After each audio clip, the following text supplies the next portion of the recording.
තෙරුවන් සරණයි. අනිත්‍ය දුක්ඛ අනාත්ම කියන ත්‍රිලක්ෂණ මේ මාතෘකාව යටතේ අපි ගිය පාර කාරණා ඉදිරිපත් කරා මේ අනිත්‍ය ස්වභාවය පෙන්වන්න. ලෝකයේ අනිත්‍ය නිසායි ඇත්තටම මේ සුන්දරත්වයක් අපිට දැනෙන්නේ. ඇත්තටම ලෝකේ ස්ථිර නම් කිසිම දෙයක් වෙනස් වෙන්නේ නැහැ. අපි ගිය පාර ගොඩාක් මේ ගැන පැහැදිලි කරා. පෘථුවිය කැරකෙන්නේ, හුලං හමන්නේ. ස්ථිර නම් කැරකෙන්නේ නැහැ. අපි භෞතික කාරණා ගොඩක් ඉස්මතු කරලා පෙන්නවා. ඒ හරහා.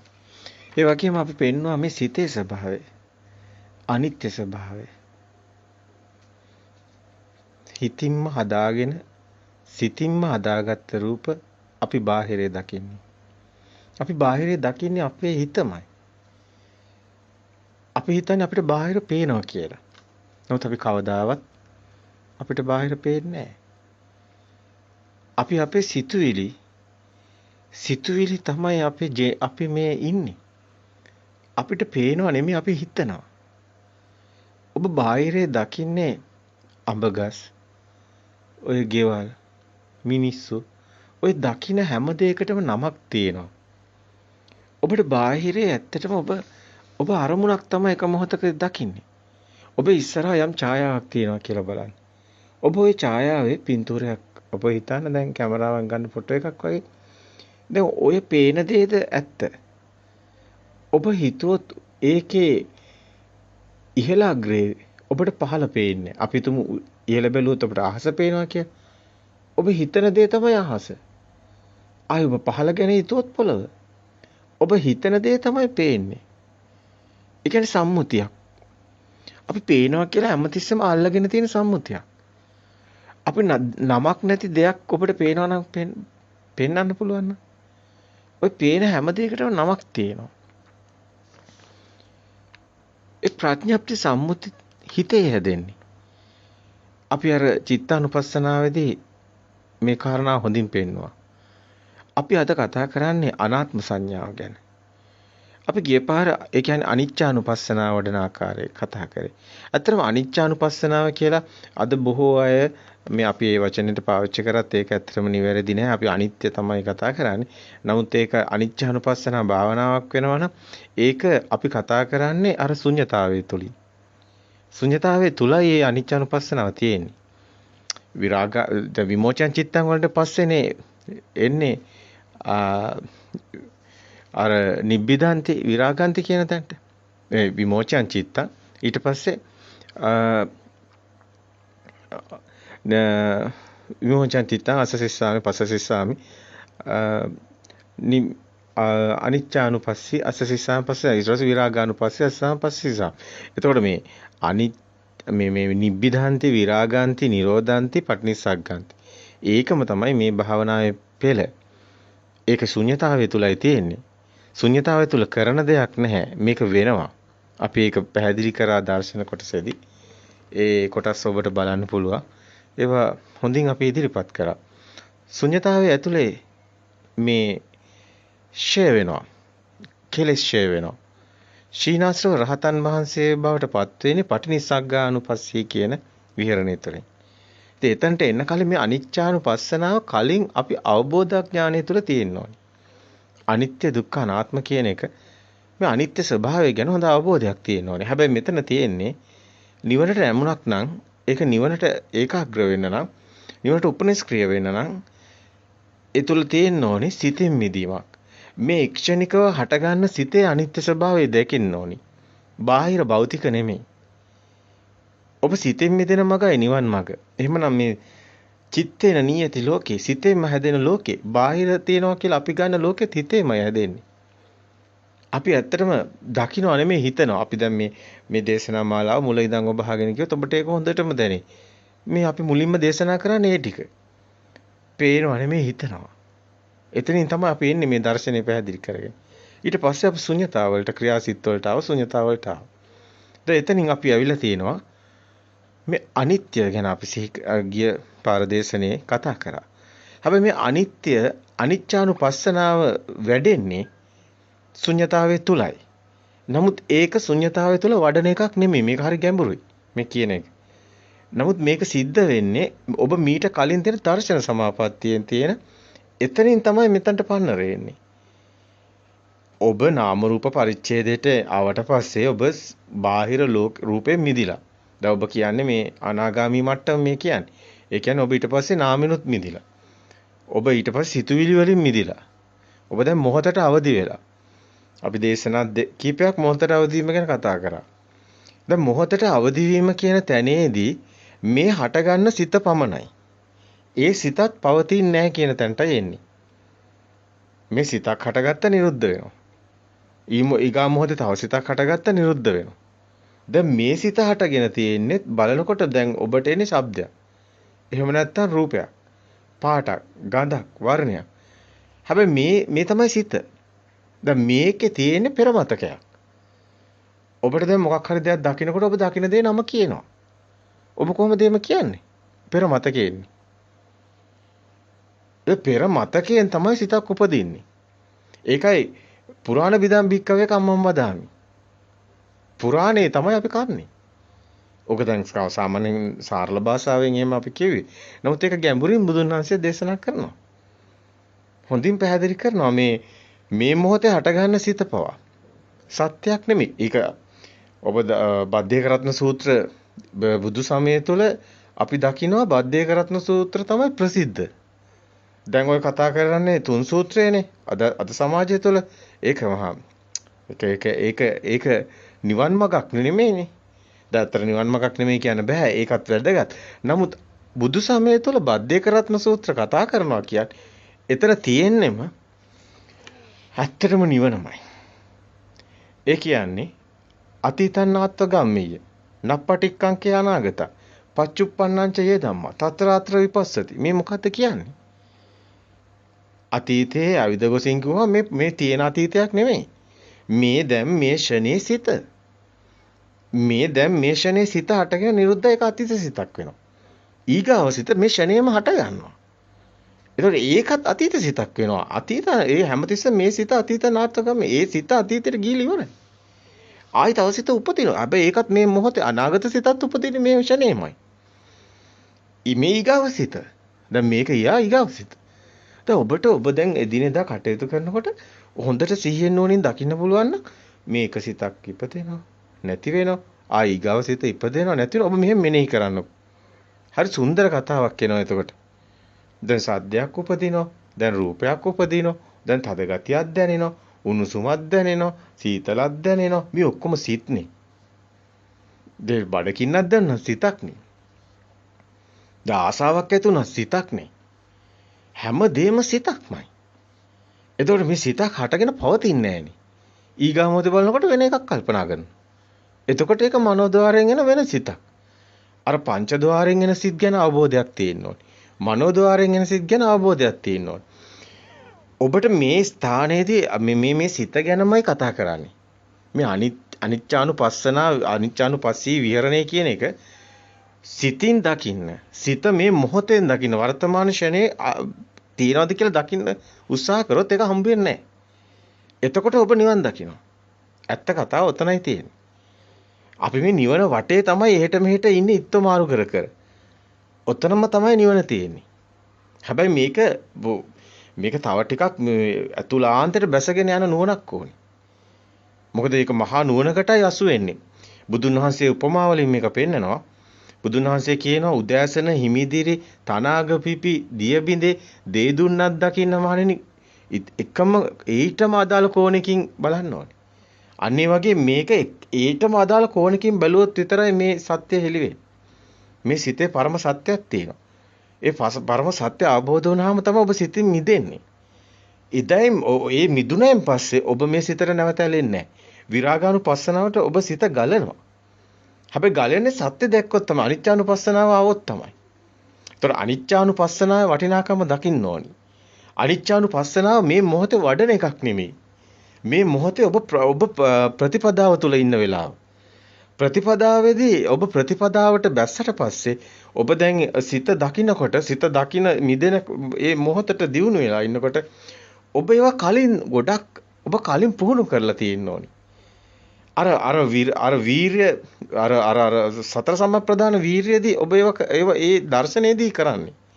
දර්ශනේ එන හිත දකින්නවනේ ඕකම තමයි දිගටම යන්නේ. දැන් මුලින් ඔබ කරේ වීර්ය අරගෙන ඔය සිත් බල අත්හැර මිදි මිදි යන්නේකනේ. ඕකනේ නිවන් මාර්ග අපි කරන්නේ. ඔබ නිවන් මාර්ගට තාම හරියට ඇවිල්ලා නැත්නම් ඔබ නිවන් මාර්ග තාම හරියට පුහුණු වෙන්නේ නැත්නම් ඕක තමයි පුහුණු වෙන්න තියෙන්නේ. ඕක තමයි යෝගාවචරයේ පුහුණු වෙන්න ඕනි. සිත දකිමින් මිදිමින් යන්න ඕනි. සිතට සත්‍ය හැම මොහොතෙම පෙන්වන්න ඕනි. ඒතර එක්ෂණික සිතෙන් ඔබ මිදෙනවා. ඒතර සිත පවතින්නේ නැහැ. පවතින සිතක් ඔබට හම්බ වෙන්නේ නැහැ. එතකොට ඒක තමයි ඒ දර්ශන සමාපත්තිය තුල අනිච්චානුපස්සනාවයි තියෙන්නේ. අද ඒකම ඔබ දියුණු අවස්ථාවකට එනවා. ඒ කියන්නේ සෝවාන්, සකදාගාමි, අනාගාමි වගේ කතාවක්. ඒ ඵල ගැන කියනවා නම් ඒ කෘත්‍ය ඥානෙට එනවා නම් ඒ වගේ මේක දියුණු අවස්ථාවක් තමයි මේ ශුන්්‍යතාවය තුළ මේ අපි කතා කරන්නේ අනාගාමී භූමියෙන් පස්සේ රහත් භාවයේ ලබන්නට එන්නයි. පටිනිස්සග්ගානුපස්සනාවට එන්නනේ මේ කතා කරන්නේ. එතනට එන නම් අනිච්චානුපස්සනාවට එන්න ඕනේ. මේවා ශුන්්‍යතාවය තුලයි මේ කතාව තියෙන්නේ. ශුන්්‍යතාවයට ආපු නැති කෙනෙක්ට ශුන්්‍යතාවයට එන්නත් කරන්න තියෙන්නේ මේකමයි. අපි ශුන්්‍යතාවට ආවට පස්සේ ශුන්්‍යතාවයේ විශේෂ තමයි කෙනෙක් නැහැ. පුජ්‍යලයා නැති වෙනවා. දැන් පුජ්‍යලයාගෙන් මිදෙනවා.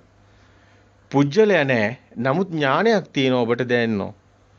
පුජ්‍යලයක් නෙමෙයි ඔබ කියලා කතා කරාට වචන වලින් කතා කරාට එතන අපිට කරන්න දෙයක් නැහැ. අපිට භාෂාවක් කතා කරන්න වෙනවා. ඒක නිසා අපිට මේ සම්මුති භාෂාව පාවිච්චි කරනවා. නමුත් මෙතන පුජ්‍යලයක් නැහැ. මෙතන සබහාදහමට ලින්ක් වෙලා ඉන්නේ. සබහාදහම පමණයි තියෙන්නේ දැන්. ශුන්‍යතාවය තුල. අපි කිව්වා ශුන්‍යතා සමාපatti වෙනයි ශුන්‍යතා විහරණය වෙනයි. අපි ඊට පස්සේ මේ චුල්ල ශුන්‍යත සූත්‍රය මහා ශුන්‍යතු මේ අපි ඒවත් කතා කරා. අපි ඒවත් පැහැදිලි කරා. මේ ඔබට දකින්න පුළුවන් දැන් මෙතනට ඇවිල්ලා තියෙන්නේ. දැන් මේ ආයි පස්සට අපිට මේ ඒවයිව කතා කරන්න ගියොත් අපිට මේක දිගුවක් එන්නේ නැහැ. මේක අවසානයේ කරා යන්න බැරි වෙනවා. දැන් අනිච්චානුපස්සී විහරණයට එන්න ඕන නිසා තමයි අපි අනිත්‍ය කතා කරේ. හැබැයි මෙතනදී ඔබට මහා ඥානයක් මේ අදීනව නිස්සරණ දකින්න මහා ඥානයක් තියෙන්න ඕනේ. ඇත්තටම කියනවා නම් මෙතනට හැමදේම වැදගත්. මොකද මේ ඒ දැනුම නෙමෙයි දැනුමෙන් ඔබ විසින්ම ඒ දැනුම නිසාම අත්හැරෙන්න ඕනේ. දැනුම නිසාමයි ලෝකෙන් මිදෙන්නේ. දැනුම නිසාම අත්හැරීමක් සිද්ධ වෙනවා. දැනුමත් පළක් නැහැ. දැනුමත් පළක් නැහැ කියන්නේ ඒක සිතුවිල්ලක් නේ. දැනුමත් මේකෙදි නැහැ. මේකෙදි කිසිම දෙයක් අවසානේ නැහැ. හැබැයි මහා ශුන්්‍යතාවය තුළ මේ මෙතන ශුන්්‍යතාවය තුලයි තියෙන්නේ. මේ ශුන්්‍යතාවය තුළ අතරම පුදුම මේ ඒ කියන්නේ මේ සිත විසිරෙන්නේ නැති කෙනාටයි මේක හම්බ වෙන්නේ. මේක සිත එතනක් දඟලනවා නම් එයාට මේක හම්බ වෙන්නේ නැහැ. එයා සිතුවිල්ලට රිංගනවා නම් සිතුවිලි ආවා කියන්නේම ශුන්්‍යතාවේ නැහැ. සිතුවිලි තියෙනවා කියන්නේම ශුන්්‍යතාවේ නැහැ. සිතුවිලි වලට සබ්බේ ධම්මා නාලං අබිනිවේසා කියලා මේ සිතුවල රිංගන්නේ නැති කෙනාටමයි මේක හම්බ වෙන්නේ. අපි මෙතන හොඳට මෙයා ස්ටඩි වෙන්න ඕනේ. හොඳට මේක දකිමින් මිදිමින් මුල් අවස්ථාවේදී අර ඉන්ද්‍රිය ධර්ම ස්වභාවයට පස්සේ බල ධර්ම ස්වභාවයට එන්නේ. පංච ඉන්ද්‍රිය ධර්ම බල ධර්ම වැඩිනේ සත්‍තිස් බොජ්ජංග ක්‍රමයටයි මේක යන්නේ. බොජ්ජංග ක්‍රමයට තමයි මේක යන්නේ. බොජ්ජංග ක්‍රමයේදී ඔබ දන්නවා බොජ්ජංග වැඩෙන ආකාරය. එතකොට සති සම්බොජ්ජංගේ, ධම්මවිජය සම්බොජ්ජංගේ, විරිය සම්බොජ්ජංගේ, ප්‍රීති සම්බොජ්ජංගේ, එතකොට සමාධි සම්බොජ්ජංගේ, උපේක්ඛා සම්බොජ්ජංගේ. ඔය විදිහට බොජ්ජංග තියෙන්නේ. දැන් ඔකේ උපේක්ඛා සම්බොජ්ජංගේ අවසාන. ඒක තමයි කිසිම මේක සබහාදහම වගේ මේක කිසිම නැහැ දෙයක්. අවසානට එනකොට. නමුත් ඔබ මෙතනින් සති සම්බොජ්ජංගය කියනකොට මේක ඔබ දකින්නේ අර ඉන්ද්‍රිය ධර්මවලදී සද්ධා වීර්ය සතිය. එතන දකින්නේ. ඒ කියන්නේ මේ එනේන සිත මිදෙන දැන් සතියක් තියෙන්න ඕනේ. ඒක තියෙන්න ඕනේ. ඒක තියෙන්නේ නැතුව ඔබට මෙතනින් එහා කතා කරාට යන්න බෑ. යන්නේ නැහැ. එහෙනම් දැනුමෙන් ගන්න. දැනට. පස්සේ ඔබ මේක දැනගන්න මෙන්න මෙහෙම තමයි වෙන්නේ කියලා නිවන් දකින්නේ. නිවන් දකින්න හැටි වෙන හැටි දැනගන්න එපා ඉස්සෙල්ලා. කොහොමද මේ නිවන් දකින්නේ කියලා. දැන් අපි කතා කරා දිව්‍ය ස්වභාව, බ්‍රහ්ම ස්වභාව, මේ බ්‍රහ්ම තලවලට, දිව්‍ය තලවලට යන්නේ. දැන් මෙතන මේ සමාජයේ පොඩි ගැටලුවක් අපි දැක්ක තියෙන. ඒක පොඩ්ඩක් වචනයක් කතා කරන්න ඕනේ. අපි ඇත්තටම අනාත්ම සංඥාව ගැන කතා කරන්න අපි කතා කරන්න උත්සාහ කරන්නේ. මොකද ඒ ගැන යම්කිසි දැනුමක් අවශ්‍යයි. මොකද මේ අනාත්ම සංඥාව කලින් වඩලා තියෙන එකක්. නමුත් මෙතනදී ඒක ක්‍රියාත්මක වෙනවා. අනිච්චානුපස්සනා විහරණය තමයි අපි කතා කරන්නේ. එතන ක්‍රියාත්මක වෙනවා. නමුත් අපිට දැන් කතාවක් මෙතන තියෙනවා පොඩි. මේ සමාජය තුළ ගැටලුවක් තියෙනවා. සමාජයට දැන් තාම ගලප ගන්න බැරුව ඉන්නවනේ. සමාජය තුල ප්‍රසිද්ධ වෙලා නැහැ. සමාජය තුල බහුලී කතා වෙලා නැහැ. සත්‍ය ස්වභාවයට යන හැටි, නිවන් දකින්න හැටි, මේ දිව්‍ය ස්වභාව, බ්‍රහ්ම ස්වභාවපත් වෙන හැටි, ඒ සුද්ධා මේ කියන ස්වභාව වලට තාම ගිහිලා නැහැ. ඔය කියන අපි ඔය කතා කරනවානේ. අපි අනාගාමී භූමියෙන් පස්සේ අපි මේ සිතුවිලි වලින් මිදුණු තැන අපි මේ ආර්ය භූමියනේ කතා කරන්නේ. ආර්ය භූමිය කියන්නේ පුජ්‍යලයක් නෑනේ. මෙතන තියෙන්නේ තනිකරම සුද්ධාත්මයක්නේ. සුද්ධාත්මයක් කියන්නේ මෙතන තියෙන ප්‍රභාස්වරන් චිත්තන්නේ. ඉතින් මේ ප්‍රභවයේනේ මූලයේනේ. මෙතනනේ තියෙන්නේ මේ විඥානේ බැස ගන්න නෑනේ. බාහිරට බැස ගන්න නෑනේ. ඒ අවබෝධ ඥානය එනකොට විඥානේ බාහිරට බැස ගන්න කිසිම නෑනේ. සකස් වීමක් වෙන්නේ. එතකොට මෙතන තියෙනවනේ සුද්ධ ස්වභාවයක්. මේක අනිවාර්ය මේක සිද්ධ වෙනවා. මේක නවත්තන්න බෑ. මේක සිද්ධ වෙනවා. ඉතින් ඒකනේ සුදස්සිය අකනිටාව ඒව පෙන්වන්නේ ඒක නිසාමනේ. දැන් මෙතන අද අපිට විශේෂයෙන්ම මේ සමාජය තුළ තියෙනවා මේ අපි දැක්කා මේ පැහැදිලි කිරීම වගේක් තියෙනවා කීප දෙනෙක්ගේ මාධ්‍ය ඔස්සේ කිසිම තේරුමක් නැහැ හරසුන්. තේරවාදය අඳුර ගන්නත් බෑ. අර මහායානය අඳුර ගන්නත් බෑ. මේ බුද්ධ ස්වභාවය අඳුර ගන්නත් බෑ. මේ මොකක්වත්ම මේ දිව්‍ය ස්වභාවය මොකක්වත්ම මෙයා පොත් කියවන අය තමයි මේව කතා කරන්නේ. පොත් කියන කතා කරන්න ගියාම වෙන්නේ මොවුන්ට නිවන් මාර්ගක් නැහැ. මොවුන් නිකන් කයිවාරුකාරයෝ. ඔවුන්ට නිවන් මාර්ගක් නැහැ. ඔවුන් නිකන් ඔය පොතක තියෙන දෙයක් ආයෙකද මේකද කියලා තර්ක කර යනවා. ඔවුන්ට ඕනි බබලෙන්න. ඔවුන්ට ඕනි නිකන් මේ ජනප්‍රිය වෙන්න. ඒක නිසා කතා කරන එක හරි පිළිකුලෙන් හෙලා දකින්න. ඒ කියන්නේ ඇත්තට මේ නිවන් මාර්ග යන ඒ යෝගාවචරයෙන් හැලු කිරීමක් ඒක. ඇත්තටම මේ අනිත් එක ඔවුන්ගේ ධර්මයකුත් නැහැ. ඉතින් ඇත්තටම අපිට ගැටීම නැහැ. නමුත් ඇත්තටම මොකද්ද මේ කරන්නේ විකාරය කියලා හිතුණා. ඕක කියනට වැඩිය හොඳයි නොකියනවා. මොකද තේරවාදයේ මහායානය කියලා මේ කතා කරන කෙනා පොත් වලින් අර එක ඒ පෘථග්ජන භූමිය තුළ දෘෂ්ටිගතව නිකන් හිතලා කතා කරන ඒවා. එහෙම දැන් නිවන් මඟ විතරයි වැදගත් වෙන්නේ. එතනදී මේ තේරවාදී කියන්නේ මොකද? රහතන් වහන්සේලා. මහායානය කියන්නේ මේ බුද්ධ ස්වභාවය. ඉතින් දෙකම එකයි.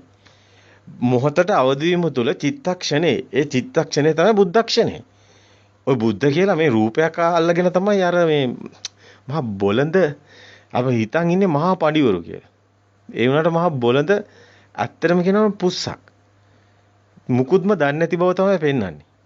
නමුත් එක නම් කිය එක අර ශාස්ත්‍රූවරුන්ගේ නම් කිය ජෛන මහාවීර එක නම් කිය ඉතින් ඇත්තටම මේ හැම කෙනෙක්ම එකම දේ තමයි මෙතනට එන්නේ. නමුත් මේක ගැන අවබෝධයක් නැතුව තමයි කතා කරන්න බෑ. හැබැයි ඔබට යමක් කියන්න ඕනි. අපි දැක්කා මේ ඉන්දික තොටවත්ත කියන මෙන්න මේ ඇත්තට මේ කෙනාට අපි අසරණයි. ඒ කෙනාගේ තසන ස්වභාව තියෙන. ඒ කෙනා දන්නේ නැතිකමයි තියෙන්නේ. ඉතින් ඒ කෙනා ඉදිරිපත් කරන්නේ පෘථග්ජන ස්වභාවය. පෘථග්ජන ස්වභාවය තමයි යාම කියනවා මම පෘථග්ජනෙක් මට තේරෙන්නේ නැහැ කියලා. ඒකම කියලා තමයි තේරෙන්නේ නැත්නම් ඇත්තටම මම හිතන්නේ එයා ඉගෙන ගන්න ඕනේ. එයා නිවන් මාර්ග ගැන යම්කිසි අධ්‍යයනය කළා. ඉතින් බෞද්ධයෙක් නම් එයා හරි මගක් හොයා ගන්න ඕනේ. නැත්නම් දන්න කෙනෙක්ගෙන් අහ ගන්න ඕනේ. කල්යාණ මිත්‍රාශ්‍රයක් එපෙයි. ඉතින් පව් කියලා හිතෙනවා. ඇත්තටම මේ වැඩි කාලයක් නැහැ නිකන් විසික් වෙලා යයි රොඩක් වගේ උලඟට. ওই බාල බොළඳේව හොයන්නේ නැතුව ජනප්‍රියකම් හොයන්නේ නැතුව මං හිතන්නේ නිවන් මාර්ග හරියට දැනගෙන මේ සසර දුකෙන් මිදෙන ක්‍රමයකට ගියා නම් ඔහුට ගොඩක් හොඳයි කෙනෙක්. ඉතින් 31 ලෝක ධාතුවත් හොයනවා විශ්වයෙන්. දැන් ඔබම කියන්නකෝ මට අනන්ත සක්වල තුල ද මේවා තියෙන්නේ. නැහැ. ඔබේ සිතේ ඔය 31 ලෝක ධාතුවම ඔබේ සිතේ පෙන්වන්න පුළුවන්. ඔය ක්ෂණිකව හටගෙන නිරුද්ධ වෙන සිතේ තියෙන්නේ. ඔය 31 ලෝක ධාතුවේ ස්වභාවය කිව්වොත් මං හිතන්නේ ඉන්දික තොටවත්ත මහත්තයාට මේ කලන්තේ දාලා වැටෙයි. ඒක දැක්කොත් මේ මොහොතට අවදිය කියන එක දැක්කොත් එකපාරක් මේ විදිහට යම්කිසි විදිහකට මාර්ගයට ඇවිල්ලා ඔය සමතේ පොඩ්ඩක් වඩලා විදර්ශනාවට පොඩ්ඩක් ඇවිල්ලා විපස්සනාව පොඩ්ඩක් මේක දැක්කොත් මේ නිවන් මාර්ගයට ආවොත් මං හිතන්නේ උන් හිටිතෙන් අහිමි වෙන්න පුළුවන් මේ ඉන තනක් අමතක වෙන්න පුළුවන් පව් කියලා හිතෙනවා 31 ලෝක ධාතුව මේ හිතේ තියෙන 31 ලෝක ධාතුව මේ සිතින් පනවන්නේ බුදුන් වහන්සේ බඹයක් පවුණු මේ ශරීරය තුලින් තමයි කාම භූමියත් රූප භූමියත් අරූප භූමියත් පනවන්නේ ඉතින් 31 ලෝක ධාතුවේ හිතින් ඔබට දකින්න රූප ධානවලදී රූපාවචර බ්‍රහ්ම ලෝක පෙන්වන්නේ ඇයි? අරූප ධානවලදී අරූපාවචර බ්‍රහ්ම ලෝක පෙන්වන්නේ ඇයි? එතකොටම තේරෙන්නේ නැද්ද 31 ලෝක ධාතුවම හිතේ කියන. හිතේ තියෙන. එතකොට ඔය කියන සුද්ධාත්මයේ තුල ඔය කියන සුද්ධාවාස බ්‍රහ්ම ලෝකවල නේද හදිස්සියවත් මිය ගියොත් උපදින්නේ. ඔය කියන කෙනා. දැන් ඕක නේද ඔය පටලවගෙන තියෙන්නේ. ඔතන තියෙන සුද්ධාවාස භූමියේ බලන්න අවීභය අතප්පේ සුදස්සිය අකනිටා. ඔය කියන ස්වභාව ටික සිතේ ස්වභාව. ඒ සිතේ ස්වභාවවලදී ඒ කෙනාගේ යම්කිසි ශරීරයට පවතින බැරි නම් පොළොවට පස් වෙනවනේ. නමුත් ওই ස්වභාව තුලම පීඩනවා. ওই ශක්ති ස්වභාවය තුලම පීඩනවා. ඒකම තමයි ලෝකේ. නැතුව වෙන කොහේ හරි විශ්වයේ තියෙන එකක් කියලා හොයන්න යනවා නම් අඳ බාලේ. වෙන මොනවා කියන්නද? පව් නේද? අතරම අපි කැමති නැහැ මිනිස්සුන්ට එහෙම කතා කරන්න අපහාස කරන්න කැමති නැහැ. මනුෂ්‍ය ස්වභාවය තමයි අසරණ ස්වභාවය. ඉතින් අපි කාරුණික වෙනවා. අපි කියනවා ඔබට මේක අවබෝධ වෙන්න පුළුවන්. ඔබ මේක ඔයක දැන් දන්නේ නැතිකම තියෙන්නේ. ඔබ දැනුවත් වෙන්න කල්යාණ මිත්‍රයෙක්ගෙන් මේ ධර්මයේ හොඳින් දැනගෙන මේක ප්‍රායෝගිකව පුහුණු වෙන්න. අපි ආයාචනයේ ඉන්දික තොටවත් මහත්තයට කරනවා ප්‍රායෝගිකව පුහුණු වෙන්න. ඔබ පුහුණු වෙන්න. ඔබ මේක මාර්ගෙට එන්න. මාර්ගෙට බැස්සොත් විතරයි ඔබට මේක දැනෙන්නේ. කවදාවත් පොතකින් හොයන්න බෑ. කිසිම පොතක කියවලා මේක හොයන්න බෑ. ඕක තියෙන සිත ඇතුළේම ওই ස්වභාවය තියෙනවා. ඔය අවීභය, අතප්පේ, සුදස්සී අකනිටා. මේ කියන පංච සුද්ධාවාස මේ හදිස්සියේ කෙනෙක් මිය ගියොත් ওই සිතුවිලි වලින් මිදුණු තැන ওই ස්වභාවය තුල අනාගාමී භූමිය කියන්නේ නැවත ආගමනයක් නැහැ. නැවත මේ මනුෂ්‍ය ශරීරයකට ඒමක් නැහැ. එහෙනම් නැවත මේ තියෙන කයකට එන්නේ නැත්නම් කොයිද තියෙන්නේ? ලෝක සබහා දහම තුල ශක්ති ස්වභාවයක් විදියට තියෙන්නේ. ඒකයි සුද්ධ ස්වභාවය, සුද්ධ ආත්මය කියන්නේ. ඒකයි සුද්ධාවාස වල උපදිනවා කියලා බුදුන් වහන්සේම දේශනා කරා. ඒ කියන්නේ ගිහිලා මිනිසෙක් උපදිනවා නෙමෙයි. ඒ සත්‍ය ස්වභාවයේ පීඨනවා. නැවත ඔය විඳින ස්වභාව වලට එන්නේ අර බාල විඳින ස්වභාව වලටපත් වෙන්නේ. දැන් විඳින ස්වභාව කියන්නේ මොනවද? මේක හොඳ අවබෝධකින් යන්න ඕනි කතාව. ලෝකෝත්තර භූමියේ කතාවනේ. ඒක තියෙන්නේ තේජෝ ස්වභාවය. පඨවි ආපෝ තේජෝ ස්වභාවනේ තියෙන්නේ. තේජෝ ධාතුව තුල තමයි ඔය තියෙන්නේ ඔය දුක් ඇවින්න ගැටෙන දෙක. ඒක තියෙන්නේ පඨවි ආපෝ තේජෝ කියන්නේ මේ ශක්ති ස්වභාව. ඒ ස්වභාව වල අර පඨවි ස්වභාවයටපත් වුණොත් තමයි මව් කුසක කොමන හෝ සතෙක්ගේ ශරීර ධාතුවක සකස් වෙන්න පුළුවන්. එතන සකස් වෙන්නේ නැහැ සුකුසුකුම සත්‍ය සංඥාව වෙනකොට. සුකුසුකුම සත්‍ය සංඥාව කියන්නේ සංඥාව සිවුම් වෙවි ගිහිලා සංඥාව දැනෙන්නේ නැති ස්වභාවයකටපත් වෙනවා. එතකොට බර නැහැ පල්ලයට එන්නේ. ඒ කියන්නේ දැන් මෙතන ශක්ති ස්වභාවවල ලොකු තේරුම් කිරීම ටිකක් කරන්න තියෙනවා. මේවා කොහොමද මේ ස්වභාව දිව්‍ය ස්වභාව කියන්නේ මොනවද? ඒවා පාවෙන්නේ කොහොමද? එතකොට කොහොමද මේවා රළු ස්වභාවවලටපත් වෙන්නේ නැත්තේ? දැන් අපි මේ දහම ප්‍රායෝගික පැත්තෙන් කතා කරන්නේ. දහම ප්‍රායෝගික පැත්තෙන් මේ ශක්ති ස්වභාව බුම්මාට දෙවරු, වෘක්ෂ දේවතාව මේ මොනවද මේ කියන්නේ? ඔක්කොම බර හැබැයි ඒවා බර ඒවා දේව ස්වභාව බරයි. දිවසෝ නමුත් අරව බ්‍රහ්ම ස්වභාව. ඒවා බර නැහැ. ඒවා තවත් සුකුමයි. එතකොට මොකද වෙන්නේ? ඒවා ශක්ති ස්වභාවවලම පවතිනවා. ඉතින් මේ ශක්ති ස්වභාව අඳුර ගන්න ඕනේ. ඉතින් කාය සිත මිස කය නැති බඹලෝ. ඉතින් බුදුන් වහන්සේ මේ හොඳට පැහැදිලි කරලා තියෙනවා. හොඳටම පැහැදිලි කරලා තියෙනවා. මේ ඇත්තටම මේ අරූප ධානය ඔබ අරූප ධානය එකක් හරි ලබන්න නැතුව කියන්න බෑ ඔබට. ඔබට දන්නේ ඒක නිසා ප්‍රත්‍යක්ෂ නැහැ. ඒක නිසා ඔබ අසරණ වෙන්නේ. ඔය ආකාස සංඥායතන ඔය නව සංඥා නා සංඥායතන කියන්නේ ඔබට ආකාස සංඥායතනට මේ ඔබට මේ ධ්‍යාන ලැබෙනවා. බය නැතුව භාවනා කරන්න. බය නැතුව ඔබ භාවනා කරන ඔබට මේ රූප ධ්‍යාන ලැබෙනවා. මේවා මහ ලොකු දේවල් නෙමෙයි. ඔය සමාධි සිත පොඩ්ඩක් හදාගෙන සමාධි පොඩ්ඩක් ඔය සමතේ පොඩ්ඩක් වඩලා ඉතින් අපි නම් මේවා දැන් දීර්ඝ කාලයක් හොඳට ප්‍රගුණ කරලා මේවා පත් වෙලා මේවට ගිහිල්ලා මේවා දැන් අපිට ජීර්ණය වෙලා තියෙන්නේ. අපිට දැන් මේවා කියන එකත් අර නිකන් මොන්ඩිසෝරි වැඩක් තියෙන්නේ මේ. නමුත් දැන් ඔබට මේක අලුත්නේ. ඒක නිසා ඔබට සමතේවත් හුරු නැහැනේ. සමතේ වඩන්නේ නා. නිමිත්තක් අල්ලගෙන සිත විසිරෙන එක නවත්තගෙන සමතේ වඩලා එතනින් එන්න. එතනින් ඇවිල්ලා ඔබ සමාධියක් සකස් කරගන්න. ඒක ඉතින් ඔය හිත විසිරෙනවා කියන්නේ ඉතින් විතක්ක ਵਿਚාර හරිනේ. විතක්ක ਵਿਚාර ඉතින් චෝවා මුතෙන් කියන්න මුල ඉඳන් එන්න ඕනේ එතකොට. ප්‍රීති සුඛ ඒකාග්‍රතාව කියලා ඒ විදිහට ඔබ ඉතින් ওই නිමිත්ත එනවා යනවා ඒ නිමිත්ත ඊට පස්සේ යන්න එක ස්වභාවයේ පවතිනවා ඉතින් සමතේ අහු වෙනවා ඉතින් ඒ තුල සමාධිමත් සිත ඇදෙනකොට ඉතින් ප්‍රීතිය ඇති වෙනවා සුඛේ එනවා ඒකාග්‍රතාව එනවා ඉතින් මුල් අවස්ථාව මේක සමතේ මේවා ලෞකිකයි මේ ධ්‍යාන අවස්ථා ඉතින් ඒව තුල තියෙනවා ඉතින් මේ සිතෙන් ඊට පස්සේ මිදෙන ස්වභාවයට එනවා මේක පස්සම්බයං කාය සංකාරං ඊට පස්සේ චිත්තම්බයං කාය සංකාර වෙනවනේ පස්සම්බයං කාය සංකාරා කියම පස්සම්බයං චිත්ත සංකාරා. ඒ කියන්නේ මේ සිත් මේ ඇවිල්ලා ඔබ තනි කරම සිතින් මිදෙන ගමනක් යන්නේ. මේක වෙන ගමනක් නෑ. ওই 31 ලෝක ධාතුවම සිතින් මිදෙන තැන්වල තියෙන පොයින්ට්ස් තියෙන්නේ. ඉතින් ඒව මරුණොත් හදිසියවත් අතරමඟ ඕවයි තමයි තියෙන්නේ. ওই කතාව තියෙන්නේ ওই රූපාවචර ධ්‍යාන පෙන්නන්නේ. ඉතින් ප්‍රථම ධ්‍යානෙන් මරුණොත් එහෙම ඉපදෙන්නේ බ්‍රහ්ම පාරිසජ්ජ බ්‍රහ්ම පුරෝහිතේ මහා බ්‍රහ්මේ බුදුන් වහන්සේ දායරවල දිච්ච නම්ම තමයි දාන්නේ. ඉතින් ඕක පෙන්වන රූපාවචර දෙහ බ්‍රහ්ම ලෝක කියලා. ප්‍රථම ධ්‍යාන මරනොත් ද්විතීක ධ්‍යානෙ මිය ගියොත් අදිසියවත් ඒ මට්ටම් වල ඉන්න කෙනේ පරිත්තාව්‍ය අපමානාව්‍ය ආභස්සරේ තමයි. ඔය පෙන්වන්නේ නොපිරුණු රූපාවචර ධ්‍යාන කුසලයේ වලයෙන් ඉපදෙන මේ රූපාවචර බ්‍රහ්ම ලෝක 16ක් පෙන්වන්නේ ওই නිසාමයි.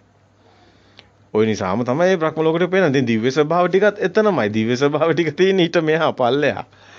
ඉතින් මේවා තියෙන මේ ශක්ති ස්වභාව පිහිටන කාලවකවානු ටිකක් බලන්න. අපි ඒවා දැන් කලිනුත් කතා කරා. අපි කතා කරා මේවා දීර්ඝ කාල මේවා පැහැදිලි කරන්නේ ඇයි කියන එක.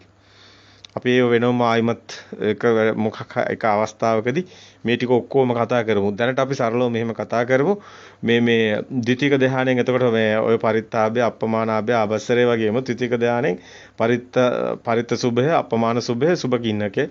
ඊට පස්සේ චාතුර්මහා ඔය චාතුර් ධ්‍යානෙ තුල ඒ කියන්නේ ඔය වේදනා සංඥා සංසිඳන තැන එතන තමයි ටිකක් දියුණු තැන වේහප්පලේ සහ අසං සංඤේ.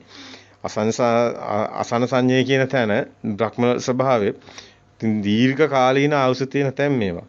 ඉතින් මෙතන මේ වසග්ග පරිණාම නිවට නැමුණක් දර්ශන සමාපත්තිය ඇති කෙනෙක්ගේ ලෝකෝත්තර ධානවල නම් ඔහු ඉන්නේ. ඔහුගේ සිතේ මිදීම් නැවත සකස් වෙන්නේ නැහැ. නැවත මිදීම්ම තමයි. ඒ කියන්නේ සුගති පරායනම තමයි. නැවත ආයි මේ නිරවලට මේ ඒවට එන්නේ නැහැ. പ്രേත ඔය තිරියන් ලෝක නිරව ඒවට එන්නේ නැහැ. ඉතින් ඒවා මේ පහත් ස්වභාව වලටපත් වෙන්නේ නැහැ. මේ ස්වභාව තියෙනවනේ අපේ හිතේ. අපේ හිතේ නැද්ද ඔය කියන තිරියන් ස්වභාව, പ്രേත ස්වභාව නැද්ද? ඔය කියන ඔය මනුස්ස ස්වභාව අපේ හිතේ නැද්ද? අපේ හිතේ ඔය කියන ස්වභාව ටික නැද්ද? ඔය හිත ඇතුලේ තියෙනවා. ඒ බලන්නකෝ ඔය සුනකෙක් වගේ ඉන්න මිනිස්සු නැද්ද? ඒ විඥානේ මේ විඥානේ වෙනස මොකද්ද? අපි හිතමු දැන් බල්ලෙක්ගේ විඥානයක් තියෙනවා. උ සුනක විඥානයක්. උට තියෙන ද්වේෂය, සුනක, පටිගේ, තේජෝ ධාතු. දැන් මේක මිනිස්සුන්ගෙත් මේ ස්වභාවයටපත් වෙනවනේ එක්ෂණිකවම. එක්ෂණිකවම සිතට එනවනේ මේ සුනකෙක් වගේ. එක්ෂණිකව මිනිස්යාගේ සිත සර්පෙක් වගේ වෙනවා. එක්ෂණිකව මිනිස්යාගේ හිත පෙරේතෙක් වගේ. මේ ස්වභාව ශක්ති ස්වභාවයට ඒක කියන්නේ ෆ්‍රීකවන්ස් වෙනවා කියලා. මේක ස්වභාව ශක්ති ස්වභාව විඥාන ස්වභාව. ඉතින් ඒක තමයි අතන පිහිටලාම තියෙනවා. එතන ඒ ස්වභාවයම තමයි ඉර වෙන්නේ. නමුත් මෙතන මේ මනුස්ස ස්වභාවය තුල ওই ස්වභාව සේරම තියෙනවා හිත ඇතුලේ. ඒ සිත ස්වභාවය සේරම තියෙනවා. ඉතින් මේවා ඔබට බොහොම නුවණක් ඕනේ, ගැඹුරු නුවණක් ඕනේ. අනිත් එක ඔබගේ ප්‍රත්‍යක්ෂතාවය තුළ මේ නිවන් මාර්ග යන කෙනෙකුට විතරයි මේවා කියන්න පුළුවන්. ওই 31 ලෝක ධාතුව ඔබට පුදුම හිතේ මේ පැහැදිලි කරන විදිහට. ඔබ ආයතන 6ක් තියෙනවානේ. ඔබ ආයතන 6 ඔය ස්කන්ධය නිසානේ ආයතන හැදෙන්නේ. ස්කන්ධානම් පාතිභව ආයතනම් පටිලාභෝ යං උච්ච ජාතිනේ. 6ට ස්කන්ධ පහ ගන්න 6ක් ආවම 30ක් තියෙනවා. ඒ 30 අතර තව ප්‍රභාස්වර සිත આવුත් 31ක් තියෙනවා. දැන් ඔබ හොයාගන්නකො කොහෙන්ද ඕක යන්නේ කියලා. අවිද්‍යාව තියෙන්නේ. අවිද්‍යාව හිස් මුදුන කියලා, හිස් මුදුන හත් කඩකට පැරලනවා කියලා. ඔය කරන සාප කරන මිනිස්සුන්ගේ හිස් මුදුන හත් කඩකට පැරලනවා කියලා සාප කරන එක අවිද්‍යාවෙනි තියෙන්නේ. බුදුන් වහන්සේට බාවාරි බ්‍රාහ්මණයට ගිහිලා බුදුන් වහන්සේගෙන් අහන ප්‍රශ්නේ ඕකනේ. එතනදිත් බුදුන් වහන්සේ කියන්නේ හිස් මුදුන අවිද්‍යාවයි. අවිද්‍යාව කැඩෙන්නේ හත් අඩකට පෙලෙන්නේ මොකෙන්ද? සප්ත බොජ්ජංග ධර්ම. මේක කෙරෙන්නේ සතියෙන්. සත්‍ය බොජ්ජංග වඩන කෙනාට අවිද්‍යාව කුඩු වෙලා යනවා. ඒක හිස් මුදුන හත් කඩකට පැලෙනවා කියන්නේ අවිද්‍යාව පැලෙනවා. ඒ කියන්නේ නිවන් දකින්න. හිස් මුදුන හත් කඩකට පැලෙනවා කියන්නේ මේ ලෝකයෙන් මිදිලා මෙලොවින් එතර වෙනවා. මේ බාහවාරි බ්‍රාහ්මණයාගේ ප්‍රශ්නෙට මොගරාජයට දෙන්නේ ඔය මොගරාජයි 10 දෙනෙක් ඉන්නවනේ. ඔය මොගරාජයට දෙන්නේ ශුන්‍යතාව වෙන්නේ අන්තිමට. ශුන්‍යතෝ මොගරාජෝ කියලා දෙන්නේ ඒ සූත්‍රයනේ. ඉතින් ඒ බුදුන් වහන්සේ දේශනා කරන්නේ මේ හැම එකම සිත තුලින්නේ බොජ්ජංග තියෙන්නේ. සිත තුලින්නේ මේ ලෝකෙම එකම සම්පූර්ණ මේ සිත ගැන බුදුන් වහන්සේගේ දේශනාව තියෙන්නේ. ඒ මනෝපුබ්බංගම ධම්මා කියලා ওই ධම්මපදේ සම්පූර්ණයෙන්ම සිතින් යන්නේ. ඒ වගේම තමයි චිත්තේන නියතු ලෝකය කියලා ලෝකේ එළියෙන් පනවන්නේ නැහැ බුදුන් වහන්සේ. ලෝකෙ සිතින් ගන්නෙ. සිතින් මිදෙන්නේ. එතනින් තමයි නිවන් මඟ තියෙන්නේ.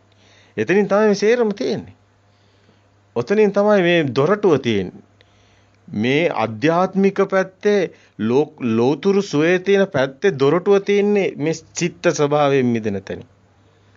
එතන තමයි දොරටුව. එතනින් යන්නේ. එතනින් සබහාදහමට තමයි ලින්ක් වෙන්නේ. ඒකයි ශුන්‍යතාවයේ හරහා මේ ගමන යන්නේ. හැබැයි අද අපි කතා කරන්නේ අනාත්ම සංඥාව. ඒතකොට අනාත්ම සංඥාවට එන්න කලින් අපි භෞතික වශයෙන්ුත් ඔබ දැනගන්න ඕනේ, අධ්‍යාත්මික වශයෙන්ුත් එක්ෂණික සිතේ කතාව තමයි අපි කතා කරන්නේ. අපි මොහොතට අවදි වීම කියන තැන ඉඳන් කතා කරන ශුන්‍යතාවයේ තුලයි අනිත්‍යතාවයේ කතා කරන්නේ. වෙනින් ඔය බඩු මුට්ටු කැඩෙන ඒවා කතා කරාට වැඩක් නැහැ. නිවන් දකින්න බෑ.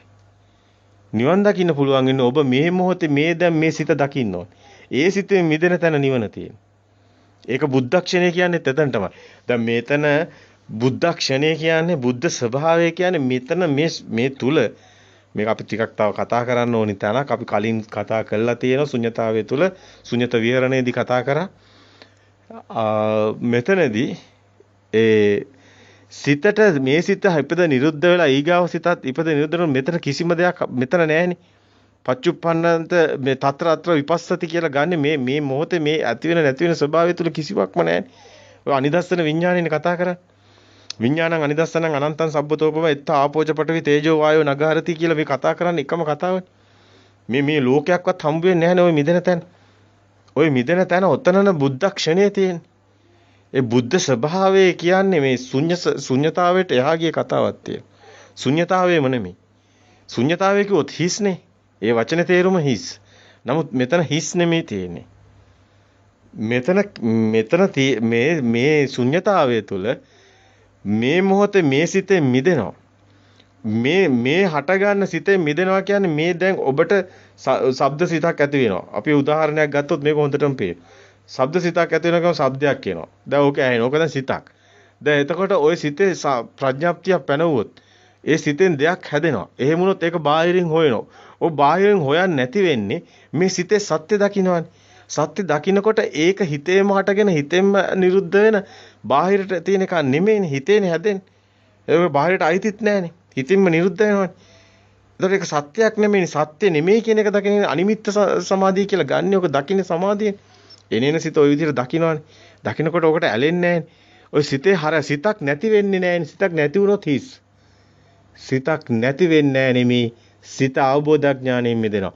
ඒක සංකිතේ නිබ්බිදාය කියන්නේ. මේ නිවන කියන එක අවබෝධඥානයක්. මේ මුකුත් හිස් නෙමේ.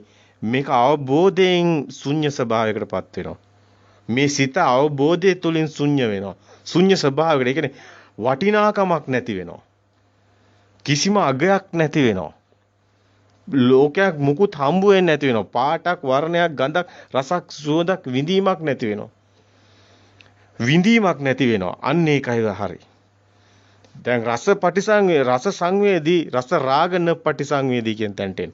සබ්බේ ධම්මා නාලං අබිනිවේසයි. මේක හරිම සියුම්. හරිම සියුම් මේ කියන තැන හරිම සියුම්. මෙතන හැබැයි තව පැත්තක් ඔබට දකින්න ඕනේ. ඒක තමයි සංඥා වේදේති නිරෝධ සමාපත්තිය කියන එක. ඒ කියන්නේ මේක විඳිනවා නම් එතන නිරෝධ සමාපත්තියක් නැහැ. දැන් විඳින්න නැත්තම් සංඥාව මොකද වෙන්නේ? සංඥාව කියන්නේ නිමිත්තට මොකද වෙන්නේ? සංඥාව සියුම් වෙලා සුක්කුම වෙනවා කියන්නේ මොකක්ද? එතන මේ මුකුත් දැන් ශබ්ද ඔක්කොම එක වෙනුත් මොකද වෙන්නේ? දැන් ලෝකේ ශබ්ද තියෙනවා. දැන් ශබ්ද බෙදා ගන්න හිතින්නේ. දැන් මේක අඩු සද්දයක්, මේක ලොකු සද්දයක්, මේක පොඩි සද්දයක්. ඒ අනුව මේක අර සද්දේ, මේක මේ සද්දේ, ඒක හුලගේ සද්දේ, අරක මේ ඒ මොනවද ඔය ඇවිල්ලා සිතින් පනවනවා. දැන් මේ ගහ පනවන්නේ නැහනේ. දැන් ඔබ පනවනවානේ. එතකොට මොකද වෙන්නේ? ඔබ විසින් සිතක් හදා ගන්නවා. ගහට සිතක් හැදෙන්නේ නැහැ. ඇයි ගහ පනවන්නේ? ඔබ සිතක් හදා ගන්න. ඇයි ඔබ පනවනු? දැන් ඔබ ගහ වුණොත් මොකද වෙන්නේ? ඔබ පනවන්නේ නැහැ. එතකොට මොකද වෙන්නේ? ඔබ නිවන් දකිනවා. ඔතනයි රහස තියෙන්නේ. එතකොට මෙතනයි තියෙන සංකිතේ නිබ්බිදාය කියන එක. මේ ශුන්‍ය කියන තැන හිස් නෙමෙයි. මේකේ වටිනාකමයි ශුන්‍ය වෙන්නේ. ඒ කියන්නේ මේකේ උපාදානක වෙච්ච කෑල්ල කෙලෙසේ ශුන්‍ය වෙලා ඉන්නේ. සීනාස්ත්‍රව රහතන් වහන්සේ බිහි වෙන්නේ. හරිම ගැඹුරුයි නේ. කෙනෙකුට බැලු බැල්මට මේ ශුන්‍යතාවය මොකක්ද කියලා හොයාගන්න බෑ. දැන් එහෙම වුණාම ඔබ ගහ වෙනවා. ඔබ ගහ වුණාම මොකද වෙන්නේ? ගහට හිතන්න බෑ. ගහට සිතක් නැහැ. ඔබටත් එතකොට ගහ වුණොත් මොකද වෙන්නේ? ගහ ඔබ වගේ ගහ. ඔබටත් අර වගේ වටිනාකමක් මුකුත් නැහැ. හැබැයි මේ ලෝකේ එකම සද්දයක් තියෙනවා. ඒක අර හින්දු අය ඒ විදිහට බ්‍රාහ්මණ සභාවල ඒ කාලෙම බුදුන් වහන්සේ උපදින්නත් කලින් අවුරුදු 10 ගානකට කලින් ඉඳන්ම කතා කරන ඒ කතාවක් තියෙනවා. ඒක ශ්‍රීචුවරුන්ගේ ඕම්කාරය කියලා. ඕම්කාරය කියලා. මේ මුළු ලෝකෙම තියෙනවා ඒ ඕම්කාරය කෙසේ වෙතත් එකම ස්වභාවයක් සද්ද ස්වභාවයක්. ඒ ශබ්ද හුළඟයි ඔක්කොම එකයි. ඒකට ඕජාව කියන්නේ ඒකයි. දැන් අපි වර්ණ ගන්ධ රස ඕජානේ. වර්ණ ගන්නවා ඇහැට. ගන්ධ නහය. එතකොට රස දිව. එතකොට ඕජා තමයි කන. වර්ණ ගන්ධ රස ඕජා. ඒ ඉන්නේ යන්නේ ඒකයි. ඕජා කන උනේ කොහමද? කනට එන්නේ ශබ්දන එක ශබ්ද කියන්න තිබ්බනේ නෑ. එතනට හුළඟත් එක්කයි තියෙන්නේ. ඔය ශබ්දේ හුළඟයි දෙකම එකයි. ඒ කියන්නේ මේ ශබ්දයක් තියෙනවා නම් හුළඟකුත් තියෙනවා. මේක එන්නේ ඒ හරහායි. මේක වැදීමක්. මේ දැන් මේ කර්ණ සංකේත වැදීමක් සිද්ධ වෙනවා. නමුත් අපිට ඇහැට පේන රූපේ එහෙම නෙමෙයි. ඇහැට පේන රූපේ අපි හිතින් හදාගෙනම බලනවා. මෙතන වෙන්නේ එන ශබ්දෙට මෙතනින් මැවෙනවා. හැබැයි අපේ නාමය හැදිලා තියෙන්නේ සිතුවිලි හැදිලා තියෙන ශබ්දය හරහාමයි. බලන්න අම්මා කිව්වොත් අම්මගේ රූපේ මැවෙනවා. දැන් ඇහැට පේන එකට ශබ්දෙන් තමයි අම්මා කියන නම දෙන්නේ. ඒක ශබ්දේ තමයි හැමතිස්සෙම ඔබ බලන්න ශබ්දේ තමයි නාමය හදන්නේ. ශබ්දේ හදන්නේ. එතක ඔබ බලන්න ඔබට එන ශබ්දනේ ඔය කතා කරන්නේ. ඔය භාෂාව සේරම ශබ්දෙනේ. එතකොට ඔබ හැම එකටම නමක් දාන්නේ කොහොමද? ශබ්දේ හරහානේ. ශබ්දේ හරහා තමයි ඔබ ඔය නම දාන්නේ. ඒ බල්ලගේ සද්දේ. ඒ කොහොමද දාන්නේ? ඒ බල්ලා කියන එක කොහෙද තිබ්බේ? අපේ සම්මුතිය වල අපි හදාගෙන තියෙන්නේ. එතකොට ඒ සද්දේ තමයි නාමය දාන්නේ. නාමය ගැට ගන්න. හැමතිස්සෙම දැන් අම්මා කියන නාමය කිව්වම නේද මේ දරුවා අම්මා කියලා රූපෙට එකතු කරන්නේ. ඔය සිතුවිල්ලක් හැදෙන්නේ ඊට පස්සේ නේද? ඒතර සිතුවිල්ල හැදෙන්න හේතු වෙලා තියෙන පෙර මතකයන්නේ. පෙර මතකයෙන් ඕක ගන්න. ඒලා ශබ්ද වැදගත්කමක් තියෙනවා. මේක අවබෝධයෙන් දකින්න ඕනි තැනක්. හරිම ගැඹුරුයි. නුවණින් ප්‍රඥාවෙන් දකින්න ඕනි. අවබෝධයෙන්ම දකින්න ඕනි තැනක්. අත්‍තරම මේ අපි අද අනාත්මය ගැන කතා කරන්නේ අනාත්ම සංඥාවත් අර අනිත්‍ය සංඥාව වගේමයි. නමුත් ඒකේ ඊට වැඩිය අපිට තියෙනවා යමක් පැහැදිලි කරන්න අවශ්‍යතාවයක් තියෙනවා. මේ අනිත්‍ය ස්වභාවයේ අනිත්‍යයි කියලා මේ ලෝකෙම අනිත්‍ය ස්වභාවය නිසායි අපි මේ දැන් අපේ ශරීර වුණත් දැන් පොඩි ළමයා ලොකු වෙන්නේ අනිත්‍ය ස්වභාවය නිසා. කම්මුල් පිම්බෙන්නේ hina වෙන්නේ කතා ඔක්කොම අනිත්‍ය ස්වභාවයෙන් වචන උනත් අනිත්‍ය නිසානේ ඊගා වචනයක පිට කරන්නේ. දැන් හුස්මක් උනත් ගත්තොත් යනවා කියන්නේ මේක යම්කිසි චලනයක් තියෙනවා නම් ඒක අනිත්‍ය ස්වභාවයක් තියෙනවා. ඒ කියන්නේ අනිත්‍ය ස්වභාවය නිසානේ සිතක් උපදින්නේ. ශබ්දයක් තියෙන්නේ කතා කරන්නේ වචන හැදෙන්නේ සේරම අනිත්‍ය ස්වභාවය. ඒකේ වටිනාකම දකින්න ඕනි. එතකොට මෙතනින් අපි අනාත්ම සංඥාවට ආවොත් අනාත්ම සංඥාව ගැන කතා කරොත් ලෝකේ තියෙන ලෝකේ මම ඉන්නවා ජීවත් වෙනවා. ලෝකේ තියෙද්දි මම මැරිලා යනවා. මේ කියන නිත්‍ය සංඥාවෙන් ගත්තට ඇත නැත කියන ඒ දෘෂ්ටියකට කොටු වෙලා අපි ඉන්නේ. නමුත් අනිත්‍ය නිසයි ගහක් වැඩෙන්නේ. නිට්ටය වුණොත් වැඩිමක් නැහැ. අනිත්‍ය නිසයි කාලයක් හමු වෙන්නේ. අනිත්‍ය නිසයි සත්තු පවා හැදෙන්නේ වැඩෙන්නේ. නැවත මැරිලා යන්නේ. නිට්ටය වුණා නම් ලෝකේ ජීවයක් නැහැ. පණ ඇති ස්වභාවයක් කොහෙවත් නැහැ. ලෝකේට අපිට ජීවීන්ට ප්‍රාණවත් බවක් පණක් ලැබිලා තියෙන්නේ අනිත්‍ය නිසයි.